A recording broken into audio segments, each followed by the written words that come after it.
नमस्कार, मैं हूं आपके साथ वैशाली और आप देख रहे हैं अनंत टीवी लाइव। आइए बढ़ते हैं खबरों की ओर। लगातार नरसिंहपुर जिले में डेंगू के पेशेंट बढ़ते जा रहे हैं। हमारे साथ आज चर्चा करने के लिए डॉक्टर आर कुर्रे सर हैं। सर, जैसा कि देखा जा रहा है लगातार डेंगू के पेशेंट बढ़ते जा रहे हैं, क्या कारण है उनका? ये इसका सबसे मेन कारण है वातावरण में जो टेम्परेचर है वो डेंगू के जो मच्छर है, एडिस मच्छर है, वो उसका अप एंड डाउन टेम्परेचर बनना। इस टेम्परेचर में होने की वजह से वो जो मच्छर हैं वो लार्वा देते हैं यानी अंडे देते हैं। वो टेम्परेचर उसके लिए बढ़िया रहता है, इस नाम से जगह वो ढूंढते हैं। और ये जो एडिस मच्छर रहते हैं ये मोस्ट कॉमनली मॉर्निंग और इवनिंग में काटते हैं। और इसका जो सुबह का जो टाइम रहता है, जहाँ पे मॉर्निंग में सुबह के आसपास में, उसमें सबसे ज़्यादा रिस्क रहता है मच्छर काटने की, क्योंकि वो खुली जगह जहाँ पे होता है वो मच्छर काटते हैं। ये जैसे पानी के कंटेनर हो गया या कूलर हो गया या पूरी पत्तियाँ हो गया, पॉलीथीन हो गया, टायर हो गया, जहाँ पानी स्टोर होता है वहाँ इसके अंडे देते हैं। और सबसे बड़ी बात ये कि कम से कम 400 मीटर तक का ये कवर करते हैं। जहाँ आसपास में मच्छर है वो अपने 400 मीटर तक कवर करते हैं।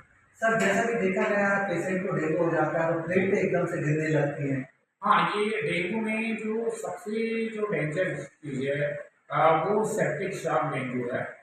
डेंगू मुख्य 3 तरीके से अपन उसको जान सकते हैं। Haemorrhagic dengue, non haemorrhagic dengue और सेप्टिक शॉक डेंगू। इसमें जो उसका वायरस रहता है, जो सेप्टिक शॉक डेंगू जो रहता है या हेमरेजिक डेंगू रहता है, वो बहुत ज़्यादा डेंजर रहता है, क्योंकि प्लेटलेट कमी होने की वजह से ही वो इंटरनल ब्लीडिंग हो जाता है। लीवर हो गया, किडनी हो गया, पेट के अंदर का ब्लीडिंग हो गया, आँख के अंदर का ब्लीडिंग हो गया, और ये प्लेटलेट कमी के नाम से होती है।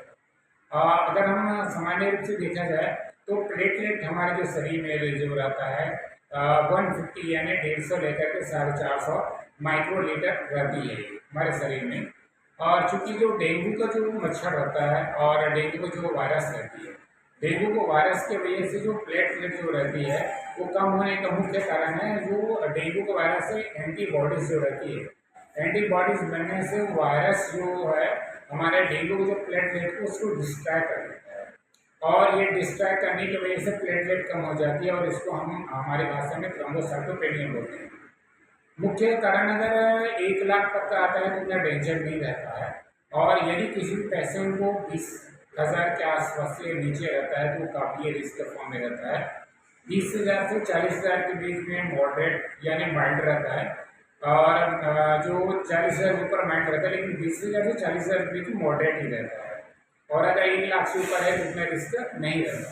पर इसमें सबसे जो चीज़ है वो THC काउंट कम हो जाता है, क्योंकि ये वायरस है। वायरस का प्रॉपर्टी रहता है हमारे शरीर में जो THC काउंट रहता है, टोटल ल्यूकोसाइट काउंट रहता है, वो उससे कम हो जाता है। यानी जैसे कम होता है तो हमको ये पता चल जाता है कि कहीं ना कहीं वायरस का हमला हुआ है।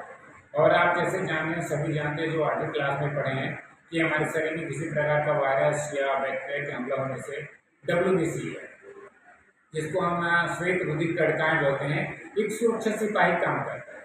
अब चूंकि वायरस भी एक हमारे शरीर में अटैक करता है, ये वायरस को डिस्ट्रॉय करता है यानी मारता है, उस कंडीशन में खुद नष्ट होते जाता है, इसकी क्वांटिटी कम हो जाती है।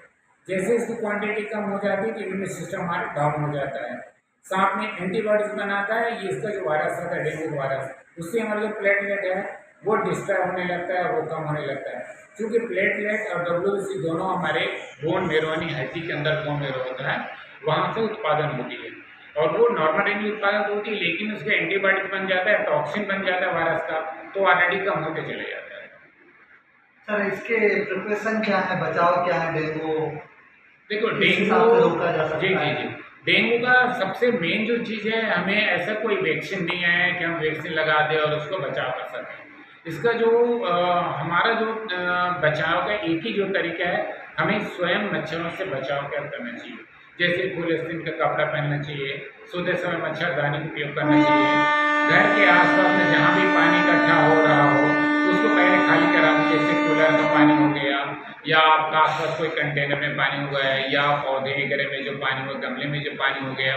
कई जगह ऐसा रहता है जो हम ध्यान नहीं दे पाते और पानी स्टोर रहता है, जैसे मान ली कोई पत्तिये में हो गया, टायर में हो गया, पॉलीथीन में हो गया, और हम वहाँ पे ध्यान नहीं दे पाते, तो वहाँ पे इसका मच्छर अंडे देते हैं और वो लार्वा बन जाता है। तो सबसे पहले आसपास जितने एरिया है सबसे पहले सफाई पे ध्यान दीजिए। जैसे माननीय प्रधानमंत्री जी ने स्वच्छता अभियान किया है, उसमें बहुत अहम मुद्दा है कि हम स्वच्छता के साथ हम डेंगू को जो वायरस है या डेंगू जो मच्छर है उसको नष्ट कर सकते हैं। दूसरी बात ये कि हमें खुद को तैयार करना, मान लीजिए कोई भी ऐसी जगह जहाँ हम पानी नहीं निकाल सकते, तो वहाँ पे जला हुआ तेल, ब्लीचिंग पाउडर ऐसा डालें ताकि उसका जो लार्वा है वो डिस्ट्रॉय हो जाएगा। अगर उसका लार्वा डिस्ट्रॉय हो जाएगा निश्चित रूप से, अगर लार्वा बनेगा नहीं तो डेंगू मच्छर भी नहीं बनेंगे, डेंगू मच्छर भी नहीं बने तो डेंगू फीवर भी नहीं होगा। फिर भी से किसी व्यक्ति को अगर डेंगू का सस्पेक्टेड लग रहा है, सभी सरकारी अस्पताल में मुफ्त में जाँच होती है, इलाज होती है। इसका जो मुख्य लक्षण है सिर में दर्द होना, तेज बुखार आना, ठंड के बुखार होना, जोड़ों में दर्द होना, उल्टी लगना, कमजोरी लगना। इसके अलावा जैसे भूख कम लगना तो वजन ऑलरेडी कम होने चले जाता है और कमजोरी बहुत ज़्यादा आती है। और अगर इसका हम बचाव के तरीके के साथ देखिए, खान पान में हमें कंप्लीट बेड रेस्ट चाहिए। प्लेटलेट बढ़ाने के लिए हमें कीवी जो फल है, पालक है जो आसानी से उपलब्ध हो सकता है, उसको लेते रहें। पपीता की जो पत्ती हैं उसका भी जो रस है वो भी प्लेटलेट में काफ़ी बढ़ोतरी करता है।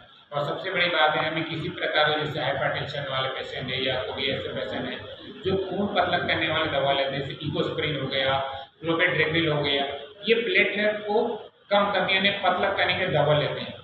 ऑलरेडी वो किसी पेशेंट को डेंगू है और वो इकोस्प्रिन टैबलेट ले रहे हैं तो उससे ऑलरेडी प्लेटलेट और कम हो रही है, तो खून पतला होने से ब्लीडिंग के चांसेस और बढ़ जाती है। ये बहुत रिस्क केस है कि अगर किसी के डेंगू हो और प्लेटलेट कम हो रहा है तो तुरंत उसको इकोस्प्रिन क्लोपेट्रेग्रिल जो टैबलेट है उसको बंद कर देना चाहिए जब तक का वो डेंगू ठीक ना हो जाए। और जब तक का पेशेंट को स्टेबल ना हो जाए तब तक हमें प्लेटलेट का कोई भी मेडिसिन ऐसा ना लो जो और कम हो और हानिकारक हो सकता है।